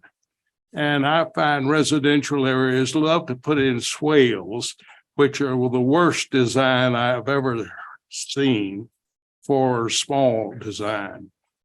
Traffic, I don't like traffic bumps either, but that's not nearly as bad as a swale. And in this case, I think roundabouts can be very useful in things like subdivisions and things like that. They're sometimes, and particular if the developer is paying for it and we in the public sector are not. So I just wanted to make those comments and say that I think both El Paso County, Colorado Springs, and the state need to be reflecting a little more on making those kind of large expenditures to correct a problem such as speeding, which I understand that is a constant problem. Thank you. Gail, I'd just like to make a comment, follow on with Richard. Richard, I've driven that section of research with the 4 roundabouts, since it opened. I've driven it a couple times. And I have to agree with Gail. It is really interesting to see how the traffic flows on the east side of Powers. It goes a lot slower. But as soon as you get under that bridge and those people see that open Research Parkway heading west, man, do they take off. So that is one big advantage as far as roundabouts go, is that it does help slow traffic down. And the couple times I've gone through there, the people are used to it. They stay in the lanes. They keep their speeds down. I was beside one car, as we went under Powers Boulevard, and man, he floored it right as soon as he got on the west side of the Powers Bridge. So there are a lot of benefits. And I guess I go back and look at, just a couple of weeks ago at the intersection of Stapleton and Meridian, they had a real bad accident there. Somebody ran the red light, and that is one advantage of a roundabout is you don't have, some of those people, running those lights when they turn. So it's a toss up as far as I think in many settings, the roundabout is a better situation. Now, I have to agree with you. I'm not quite sure Highway 83 at County Line Road is a proper place for a roundabout. But there's a lot of places, like I say, on research, a lot of other places that they're looking at in the county and also in the city, that the roundabout is a good solution versus having, a traffic signal. Scott, you had a comment you wanted to make? Yeah, similar to what Larry just said, at a roundabout, there's generally a lot less crashes. The ones you do have tend to be same direction, low speed sideswipe crashes, where at a signal, you'll have a lot more high speed right angle crashes. So if you factor in cost of crashes, especially more severe ones with injuries and fatalities, the higher initial cost of a roundabout pays for itself over time with the reduction in severity of crashes. Okay, Carlos. Yeah, I mean, interesting discussion about roundabouts. I live right off Research and use that roadway all the time for biking, running, and also driving. And it's just incredible to see the speeds on what's supposed to be a 45-mile-an-hour roadway. 45 miles an hour is basically slow on that road. Okay. And I have seen some horrific crashes on Research. My point is that the survey that the citizens had filled out with the Connect COS, safety was the number one concern for our citizens. And I'm going to represent the citizens here to say that top priority for our traffic engineering is safety. And if roundabouts improve, reduce travel time through the corridor, improve safety, that's something that we really need to be prioritizing. So they may not be appropriate in all circumstances. I trust the engineers will do that. But I just wanted to emphasize what I hear from the citizens and was in the surveys is that safety is the top concern for our people. And when we build this infrastructure, we're not doing it to, have these high speed, low capacity, free de facto highways in our neighborhood. We want to be able to get people to their destinations and we want to do it. Okay, thank you. Sorry to start a discussion on roundabouts, but and Gail, you want to go to the next project quick? I absolutely would love to. Thank you. All right. The next project is something to support the traffic maintenance operation.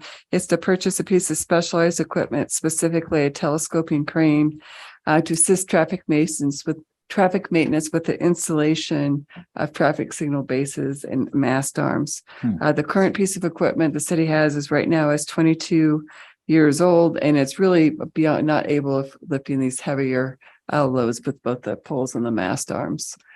Just as a reminder, there is a precedence where PPRTA has funded this type of specialized equipment. And we did receive a quote for this that has been vetted by our procurement office to order this piece of equipment. And the total is $254,325 for Alltech Industries. All right. The city's next contract is for the annual renewal for our project management and construction management software. Should recall, we went through an RFP process last year where we had 12 or 13 respondents and we selected Arrigo's Masterworks. As we laid out at that time, there would also be additional or annual renewal charges. That totals $110,000 and it's split between PPRTA and other city departments and functions. City's fourth contract is to put an on-call fiber optic repair contract in place with Dilly and Kuhn. The city, just as a reminder, for the traffic operations, does have their own fiber optic network. And on occasion, even with the advance in utility locates, they still get hit. And we need the ability to go and make those repairs. So we needed this on-call contract for Dilly and Kuhn to provide that service for us. And the city's last item for your consideration is the annual renewal for both. Most of them are actually on-call contracts. There are a couple, and those on-call contracts were put in place initially through a request for qualifications process. They were 5-year or 5-year contracts that have the annual option in them. There are a couple I noticed on the list where those contracts were put in place with an RFP process. So you can see there's numerous contracts on here. This action does not add any dollars to any of these contracts. This is really more the time extension and the ability to use those dollars or to use those contracts in 2023 with funding that's allocated or appropriated through the budget process and available for the city's use. In the past, some questions have been asked about your adherence to the primary year and 5 years renewal, and then you go back and do an RFP to solicit new. So do you have any of those issues in here where you're extending it beyond the normal option? No, period? none of these are being extended beyond the normal options. We went through the RFP process for the on-call contracts in 2020. So the first year was 2021. So this would be the second renewal or second option year. Okay. Great. Yeah, I have to recuse myself from this vote. Okay. And likewise, I need to recuse myself as well. Okay. Dave and Greg, for the record. Any other questions for Gail on the city's contracts? Hey, Jim, it's Karen Aspelin. I don't know if you saw the chat, but Scott Barnhart and I both also need to recuse ourselves. Okay. Thank you for all of you bringing that up. All right. Any other questions for the city? Any further discussion? Do I hear a motion to approve the city's contracts as presented? This is Joan. I move to approve the city's contracts as presented. Thank you, Joan. Ed? Yeah, I'll second it and we'll explain. Okay. Any further discussion? Seeing none, all those in favor say aye. Aye. Any opposed?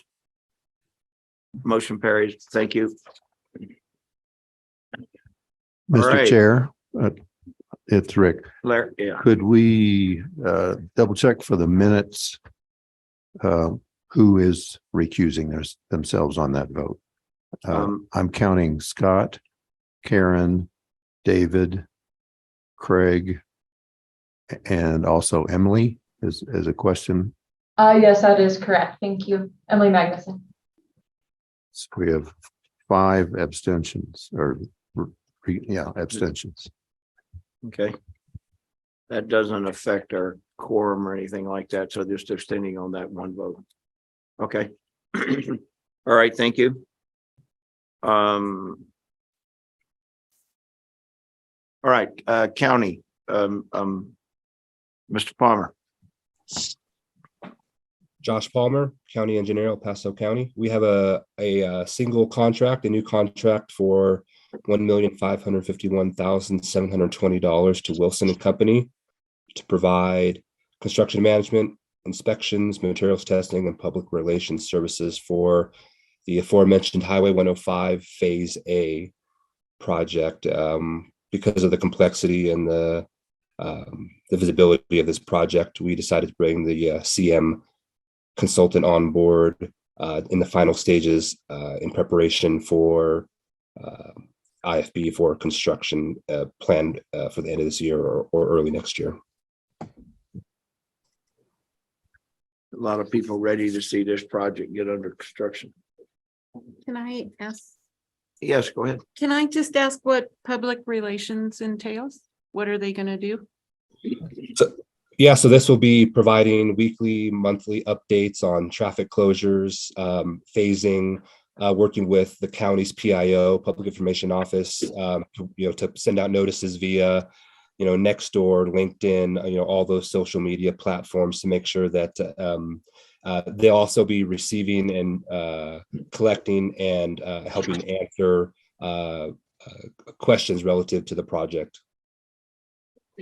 Yeah, this project's located, it involves was it a Catholic school, I believe, and a big church and a bank that are right in that area. A lot of discussion about this project in the northern half of the county. So I can understand. Any other questions for Josh? I have a motion to accept the county project as presented. This is Larry Tobias. I move that we accept the project for Highway 105 as presented by Josh Palmer. Here a second. All right, Rick This Hoover, is Joan, I second. second. Okay, Rick Hoover got it. Joan, thank you. Okay. All those in favor say aye. Aye. Any opposed? Okay, good. Thank you. All right, section item 8A, transit services monthly update.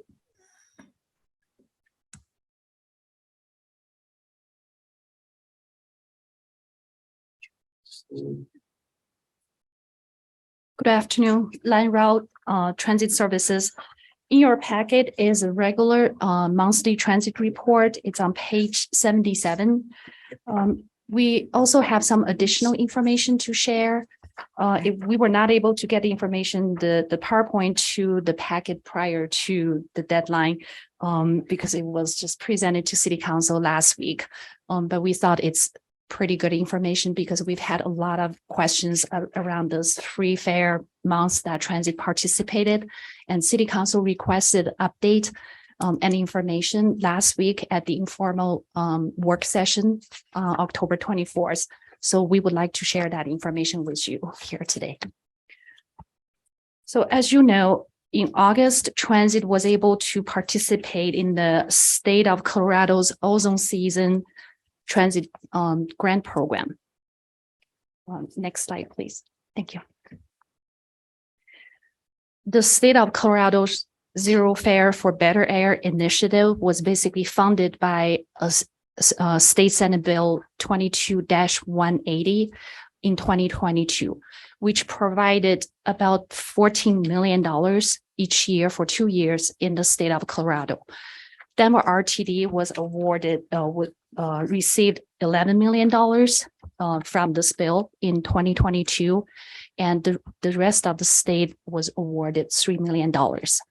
That grant was administered by Colorado Association of Transit Agencies, also known as CASTA. They administered the grant in 2022. Transit MMT received the grant award on July 22nd and got the information out to the public, and we were able to offer the free transit services in August on both fixed route and ADA paratransit. Next slide, please. We received about $535,000 from this grant, and the majority of that funding was due to the lost fare revenue. So in other words, we were able to get reimbursed from the state through this grant. And another $100,000 was also included in the $535,000 to provide additional Metro Mobility ADA paratransit service. The net budget impact is zero. And that's how we were able to take advantage of the funding. Next slide. This slide shows you the ridership information from July to August, then from August to September. People were eager to know the information. Did it work? In August, we were tracking the ridership information. The additional questions came in as to did the people really stay? Were they able to try the system and stay? So on the blue bars on the left-hand side shows our fixed route ridership. We did see a very decent increase from July to August, a 39% increase, but that increase went back unfortunately, in September. On the right-hand side, you will see the Metro Mobility ridership change. changes from July to August and from August to September. Next slide, please. That's a big jump. September then over July, and it looked like the program had the desired effect to increase long-term ridership. On Metro Mobility side, for sure, yes. The next slide, what we looked at was, okay, we looked at in 2022, what happened from July to August and September. Then we were asking the question about what happened if we compare the same month, August, from maybe pre-COVID in 2019, what happened in COVID 2 years, and then this year in August. So we saw a significant increase, 64% from August 21 to August this year. And if you compare the ridership in this 3 months, August 2022 compared to pre-COVID, we were only 2% lower than pre-COVID. So a lot of people did use the system this year during August. Then on the paratransit side, 27% increase from August last year to August this year. The next slide will show you the combined ridership. So from the transit system perspective, instead of looking at fixed route paratransit separately, standalone, what did we observe? So combined ridership, we did see a 39% increase from July to August, and then that ridership did increase in September. And also year over year, we saw 63% increase from August last year to this year, and only 2% lower than August 2019. With that, I'm happy to answer any questions you might have. A great overview, as always. Thank you very much. And nice seeing you at the Centennial ribbon cutting again. Hey, the question I have in airline terminology, so I apologize, much of my experience is on the airline side. They talk about load factor. And yes, my nephew's a load factor. That's a different kind of load factor. I know that. But the load factor question I have really is, so year over year, comparing pre-pandemic with post-pandemic, 300,000 riders for the month of August. I think that's very telling. That's remarkable. Good on you.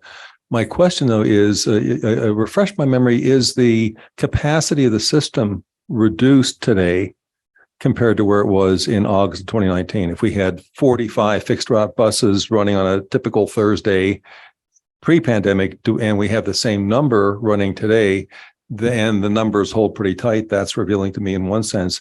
If we have less buses running today than we did in 2019, that even in terms of load factor in my mind, that really would be helpful to me to help me understand how does that compare in terms of total system capacity? Yeah, that's a great question. Thank you. In terms of the service we provide today versus 2019, we have been actually, thanks to both PPRTA and City General Fund, very strong revenue. We have been able to add a lot of services.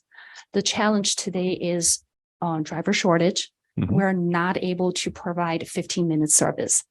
And we were able to, actually, we turned away around 70 riders during the month of August, the major busier routes, because we were offering 30-minute service or 60 instead of the 15 or 30-minute services we were supposed to.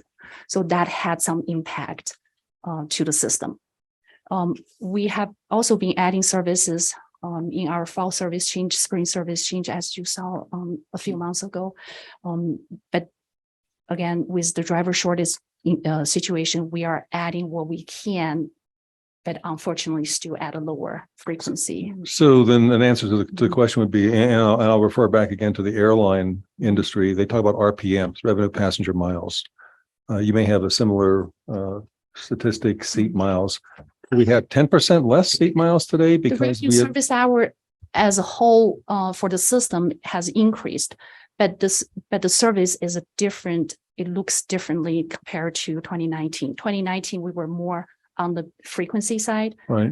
We have been putting a lot of the services on maybe weekend, evening, spread out. Total miles has increased. Total revenue service hours. Revenue service hours. I can get you specific revenue service hours and Okay. report back.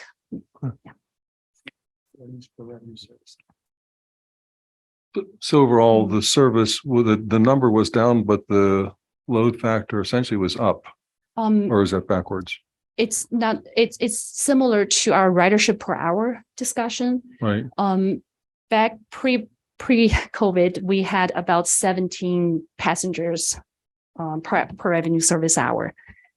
Right now, we're looking at actually around 10 to 11 And then how, passengers an no, that's hour. great. We're getting at the answer then. So August of this year, how was your measurement indicator August of this year? to It was August? actually similar to pre-COVID, It was similar. Yeah, Okay, it was there's similar. the bottom line. So but the service provided. it's a different kind of service. Right. It's more spread out. The peak service that really helped carrying majority of the passengers Mhm. were not there August this year. Sorry to be so difficult, my questioning, but it sounds like you really were able to reflect pretty closely in a broad sense what you're doing pre-pandemic in that August before the pandemic. hit. Correct. Yes. Okay, thank you. Any other questions for Lan? Good presentation. Thank you for doing it. Okay. Yeah, this is I'm sorry. Scott Barnhart. I had a question. Go ahead, Scott, then I'll let Um, Ray go. So the Initiative for Better Air, I think, assumes that people are getting out of cars into buses. Is there any data that supports that traffic volumes were lower during the month of August, or was that even looked at? We do not have that data, Okay. but great question. Greg? Yeah, my question is a little bit similar to that one. The objective being to reduce ozone. Maybe it's too soon for the numbers based on the increased ridership. Is there any estimate of what the impact on ozone would have been from that 39% increase in ridership? We can get that information. I believe CASTA has been using a calculator to estimate That's what the I ozone figured. saved. Yes, we Right. can get that information specifically for us. Okay, thank you. Any other questions? All right, any questions on the transit report as in our packet? All right, great. Thank you, Lan. Appreciate Thank it. you. All right, item 8B, monthly change order and property acquisition. It's in your packet, information only. Anybody have any questions on the city's report? Yeah, get your microphone, your glass, magnifying glass out, yeah. You mean to hold it for you, Rick?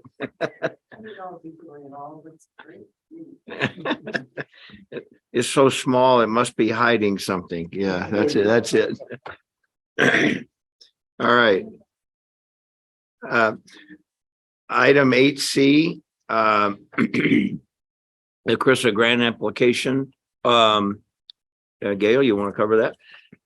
Yes, the city is going to be pursuing a federal grant opportunity, and we're going to be asking your recommendation for the board to provide us a letter of support. The particular federal discretionary grant we're pursuing right now is the CRISI, which stands for the Consolidated Rail Infrastructure and Safety Improvements. If you recall, city was successful in achieving an award for fiscal year 21 CRISI grant. This is for fiscal year 22. We're still sticking with that same South Downtown Rail Underpass Realignment Project, also referred to from PPRTA as the UPRR over Tejon Street and Nevada Avenue replacements. The city does have a mega grant application still in. We know we're in the final stages of the running because USDOT has asked us a couple of questions, but we have not heard any award announcement. It is so critical for us to at least go through the phase 1 construction of that project, because that's that Tejon Street Bridge, which is 120 years old. In fact, since we've been sitting here, BNSF is going to go put some reinforcing plates on it just to hopefully get it to last long enough till we can get replacement. We anticipate the total project cost for that phase 1 effort to be 59.3 million. And we would be asking for 46.5 million in federal funds. Some of that local match money does come from PPRTA, along with funds from BNSF. The city's parks, that one would not have parks money in it, from the city's general fund, Colorado Springs Utilities. And I'm missing somebody there, are 5, anyway. But anyway, that's really what we're looking for. We'd like your recommendation for support from the board. I still recommend. I had a question. Okay, just 1 second before we go to go ahead, Carlos. Yeah, thank you very much for that.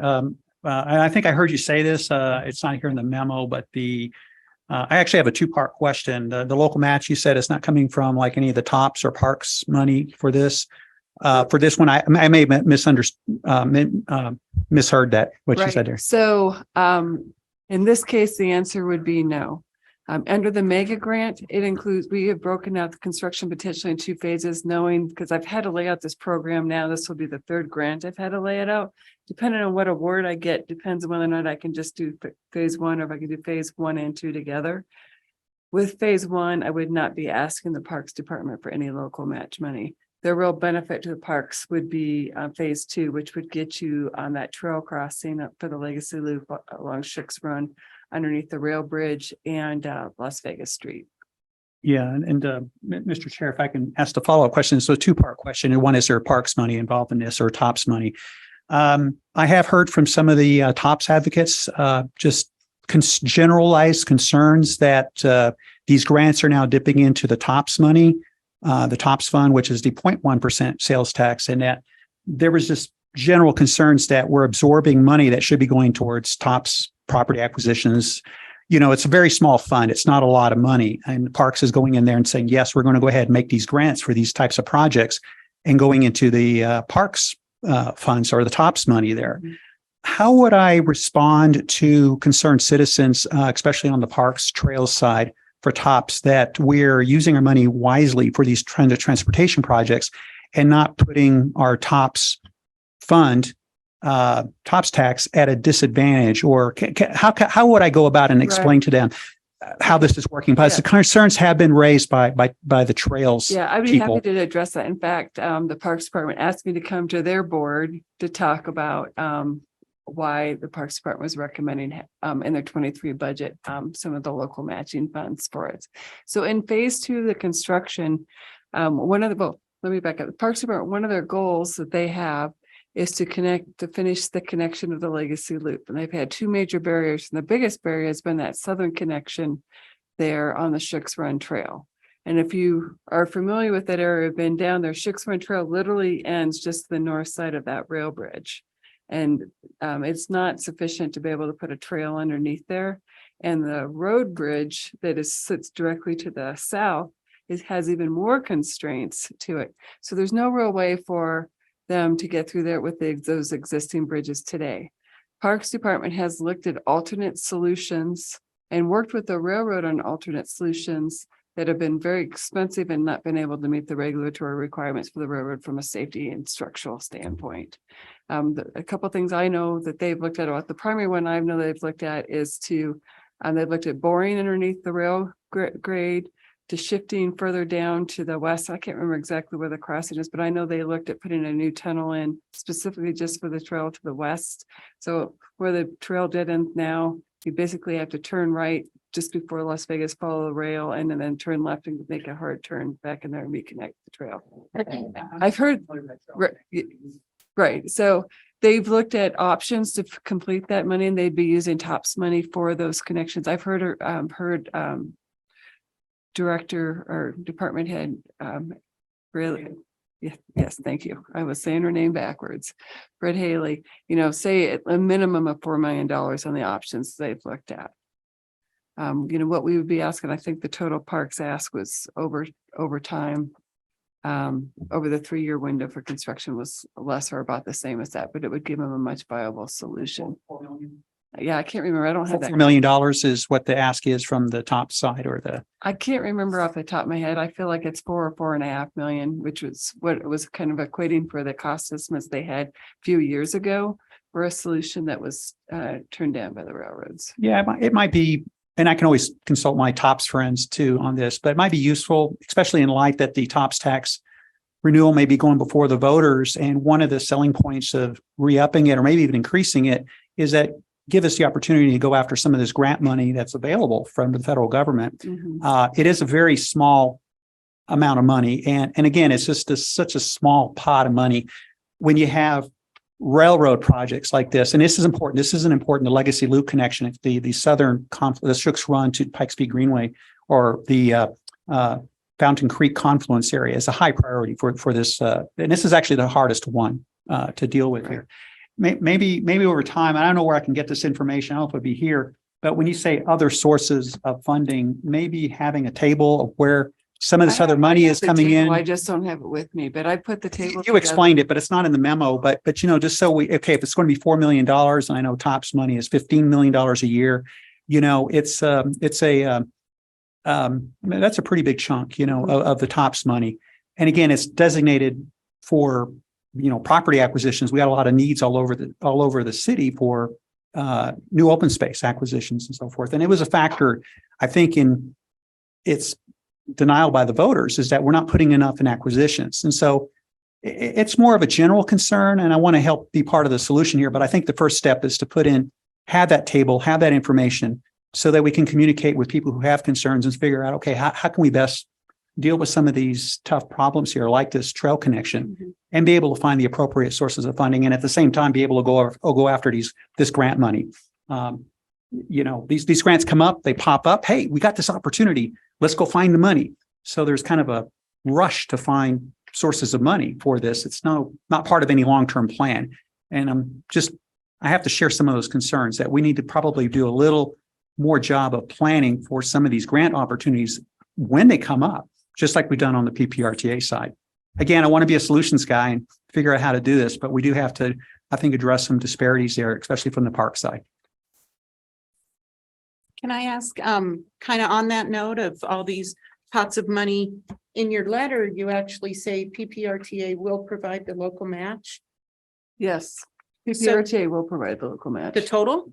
No. I thought you were just saying you have pots. Yeah, there will be different pots of money. We don't break it out specifically in these letters, the amount of money each one's coming, but we have a table that goes in the grant application that shows how our plan is up front to provide that local match. So in this case, it's, the $59.3 million. I don't have. No, and I understand what you're saying, but I'm reading the letter and I'm saying that PPRTA is going to provide $12 million. So I didn't think that was true. It doesn't say that in the letter, though. It says PPRTA will provide the local match. Yes. That's what it has to actually say, that language. Okay. And to meet the grant application requirements. I also have a letter from Colorado Springs Utilities that says they'll be providing a portion of the local match.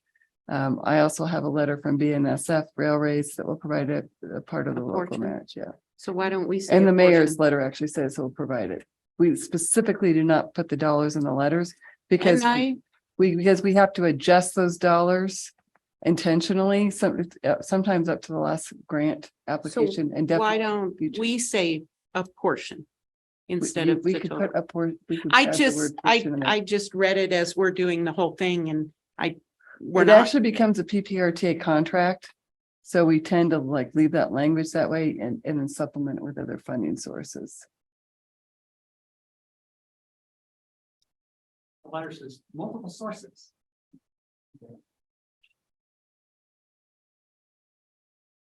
All right. And by the way, I go and try to find other ways, so you guys still don't have to pay. You know that, right? Yeah, isn't this the one that you brought up at the board last month that you'll be coming back with the letter this time? Yes. Okay. So a question on the overall project, Gail. If I remember back a year or so ago, and I think it was maybe Mr. Egbert came in and somebody gave a presentation on the realignment. So these bridges will go in, but it seems that there were some options on the realignments, various options. Has a decision been made on which option to take yet? So short answer is no. That was actually over 2 years ago that he Yep. came in and gave that presentation. With the original project was funded with PPRTA dollars, they did an alternatives analysis. But there was really, it's just such a high cost project. I mean, we're talking $100 million total bigger project cost that we've had to go pursue federal funding. We've been successful with the first tranche of federal funding under the fiscal year 21 grant, but it requires us to redo preliminary engineering of the NEPA process. With the NEPA process, we'll have to do an alternatives analysis with that. The good news is we'll be able to leverage all this other work that's been done, but you're still redoing that alternatives analysis and we'll come up with a selected alignment. If you go and look at our website, though, you'll see what came out of the initial work that was done. And my guess is that what ends up being selected ultimately after you go through that NEPA process would be the same or very similar based on all the concerns and input they got to develop. They had over 20 options in the last effort. You know, this one, I think we're hoping we can keep it down to 3, maybe 4, where you've got the no build, what we came up with preferred option, and there might be 1 or 2 others that get further vetted. Okay, yeah, I was just thinking of that when it's the appropriate time through that process, after that NEPA process, it might be worthwhile updating us on that revised option plan, if you will. Yeah, and that's probably about, I would say 9 to 12 months away from now that Okay. you would see that. We are just finalizing the RFP to go get a consultant on board to come and do that effort. Okay. And we're just finalizing the grant agreement with the Federal Railroad Administration as we speak. Well, and it kind of ties to not anything associated with this group, but with that city rail station study and the location. One of the locations of that rail study was down there around that intersection and down in that area. And so in my mind, having been part of both of those, I just trying to picture how all that comes together, but not everyone is familiar with that rail study. So I apologize for taking your time, but just thought I'd bring that up when it's appropriate. Richard? I was just going to say, I agree this is an interesting discussion. What amazes me, as it always has, Gail, is how well you're able to answer the questions from Carlos, from our chair, and just about anybody else. So I would like to go back and make the motion to approve this proposal. Okay. I This hear a is Car- second. Carlos Perez, I'd like to second the motion. Carlos, second. Any further discussion? All those in favor of making this, supporting the city's recommendation to the board on this grant application, say aye. Aye. Any opposed? Okay, great. Thank you very much for your time. Good report, Gail. Thanks. El Paso County change order property acquisition, it's information. It's in your packet. Any questions for Josh? All right, seeing or hearing any administrative actions, report on board actions, that information's in your packet. Rick, you want to cover B? So you're ready to move to 9B? 9B? Okay. So there weren't any questions on 9A? No one spoke up, so. Okay.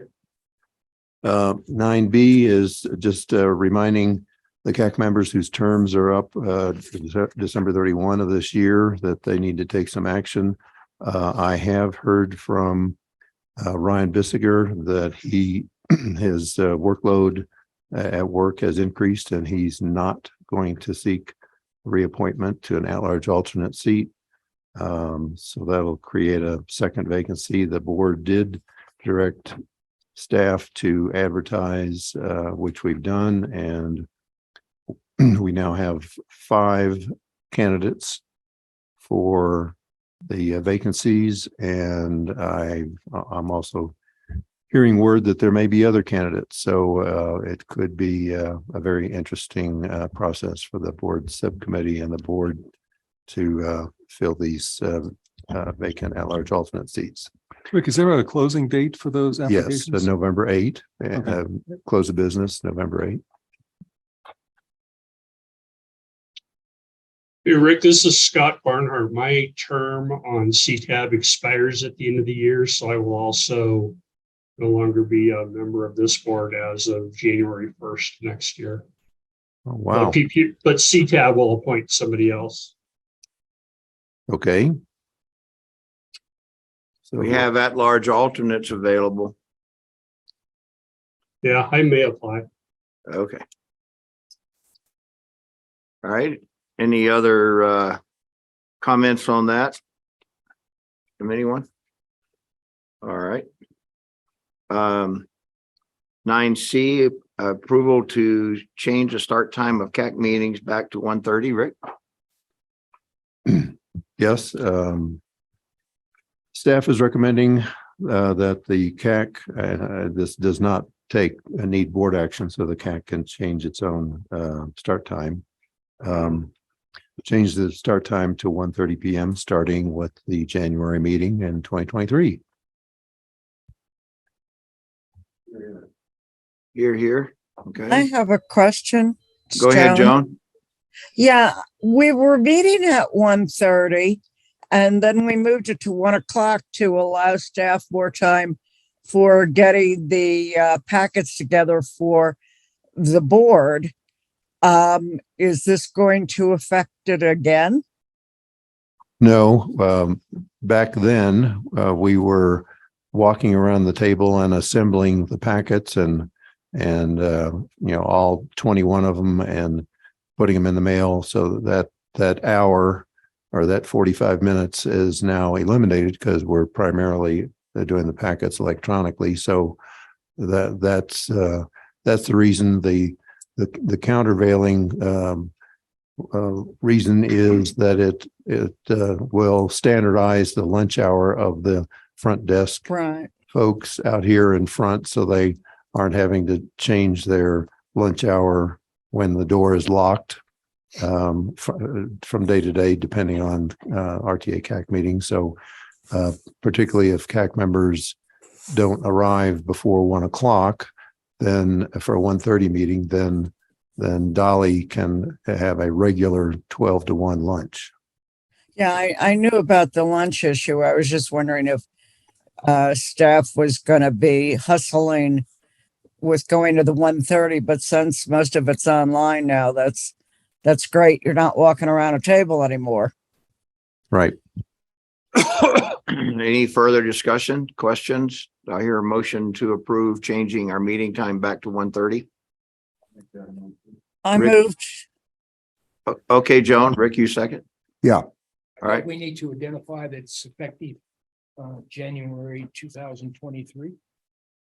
So we have a motion and a second to approve changing the meeting back to 1:30 effective January 2023. All those in favor say aye. Aye. Any opposed? Sorry. Good. Thank you. All right. Any agenda topics for next meeting? Anybody got any hot burning issues? All right. Seeing none online. For communications, I have one I'd like just to share with the members of the CAC. Unfortunately, I didn't get to do this last month. We've got 7A in the ballot measure coming up. And we had initially talked about appointing someone from our communications subcommittee, public outreach, I think is the official name. Is that right? To work with the campaign manager for the ballot measure. We have done that in the past. The legal opinion from our lawyers for the board recommended against that to stay in compliance with the Colorado law. And so we were unable to take a formal step in appointing someone to work that campaign.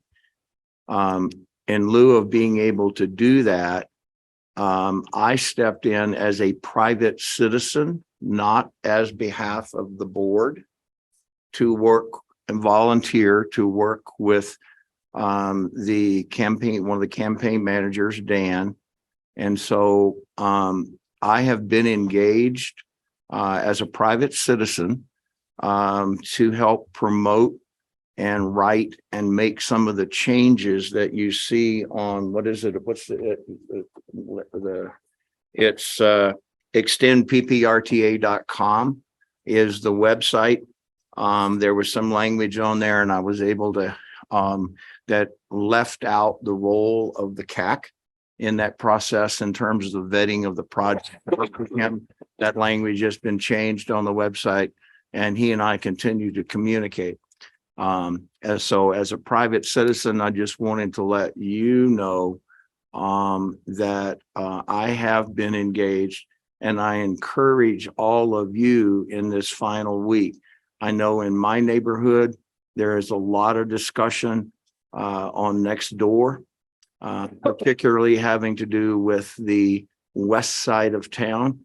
And there's some people that are opposed to expansion and development and fire evacuation, and justly so in some areas for those folks that live in mountain shadows. Fire evacuation is a big deal. And so there's some negative campaigning against 7A to extend this because developers are leading this and all the work we're spending in RTA is driven by developers and they should be paying for it and all this kind of stuff.